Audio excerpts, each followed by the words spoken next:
అంటే ఎక్కువ నేను సంపాదించుకున్నాను, అంత సంపాదన దేవుడు.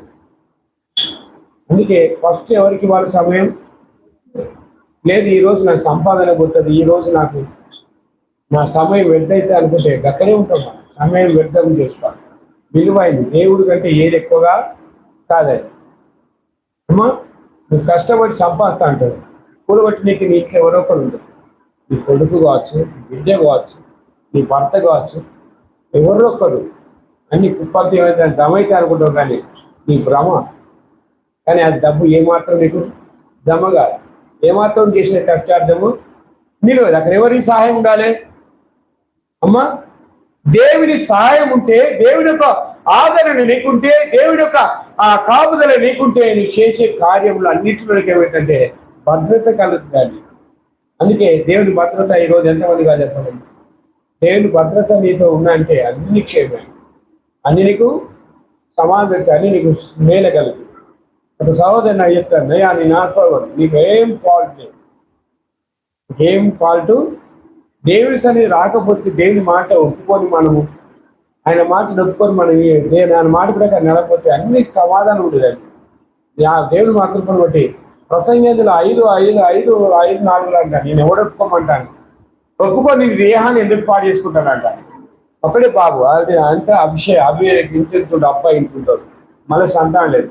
దరిదాపులో 2 times సంతానం అందింది, 2-3 సార్లు సంతానం లేదు. ధనధనంగా దుడుకుతనంతో అన్ని మాటలు లేని మాటలు ధనాధన నోటితో అన్ని ఒప్పుకుంటుంది. అజ్జెత్త అంటది, కానీ ఏది చేయదు, అన్ని మాటలంటూ ఉంటుంది. ఫస్ట్ మాటలలో మొత్తం అందరికంటే ముందు వచ్చి నేను ఈ కార్యం చేస్తాను, నేను ఇది చేస్తా, అది చేస్తాను అన్ని చెప్పింది. తర్వాత తీర టైంకి వచ్చినట్టు ఏది లేదు. నేను మాత్రం అందుకే మనం ఇచ్చిన మాటలు మనము ఫస్ట్ అంటే మన నమ్మకత్వాన్ని చూస్తారండి. నమ్మకంగా ఉన్న వాళ్ళు ఏదో ఆశిస్తారు. దేవుని యందు నమ్మకత్వంగా ఉంటే, దేవుని యందు నువ్వు నమ్మకంగా చూస్తే నువ్వు చేసే కార్యములన్నీ ఏమిటట నెరవేర్చేవాడని. అందుకే నీళ్ళు చేయలేని కార్యములు నీవు చేయగలవు. అంటే దేవుడు మనం చేయలేని కార్యాలన్నీ దేవుడు మన చేసేదాన్ని.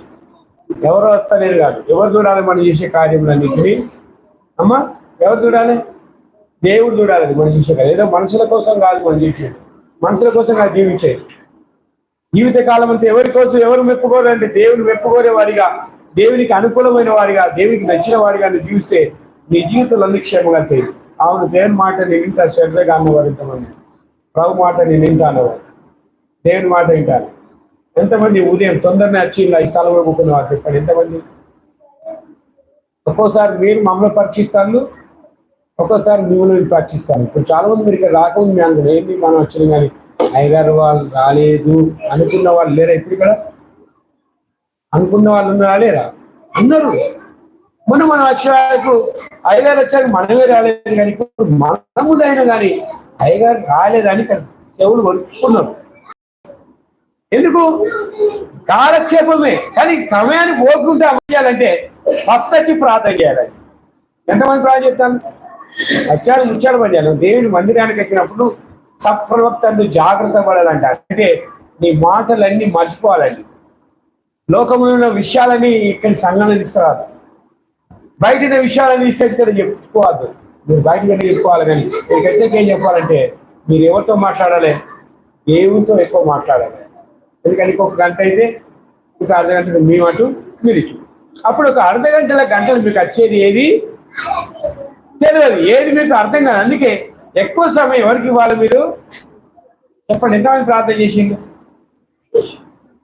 ఎవరితో ఎక్కువ మాట్లాడకుండా చేయాలి, ప్రార్థనే గడపాలి. నీ పరిస్థితి కోసం, నీ కుటుంబ విషయం కోసం, నీ పిల్లల క్షేమం కోసం, నీ భర్త క్షేమం కోసం, నీ బంధువుల క్షేమం కోసం, నీ రక్తతంతుల క్షేమం కోసం ఏం చేయాలంటే విజ్ఞాపన చేయాలండి. నువ్వు చేసే ప్రార్థన ఏది వ్యర్థంగా గుర్తుపెట్టాలి. కష్టపడుతున్నా కానీ ఆ కష్టం ఫలితం వ్యర్థమైతే కానీ ప్రార్థన ప్రయత్నం మాత్రం ఏది వ్యర్థము కాదండి. ఆ ప్రార్థనకు రోజు నీకు ప్రతిఫలం ఇస్తుంది, ఆ ప్రార్థనకు రోజు నీకు విజయాన్ని ఇస్తుంది, ఆ ప్రార్థన నీకు ఒక అపజయాలు తొలగించి నీకు క్షేమాభివృద్ధి కలిగిస్తుంది. దేనికి మహిమ కలిగినాక ఈ వాక్యం మీద పలిచాక శివ ప్రార్థన వాక్యం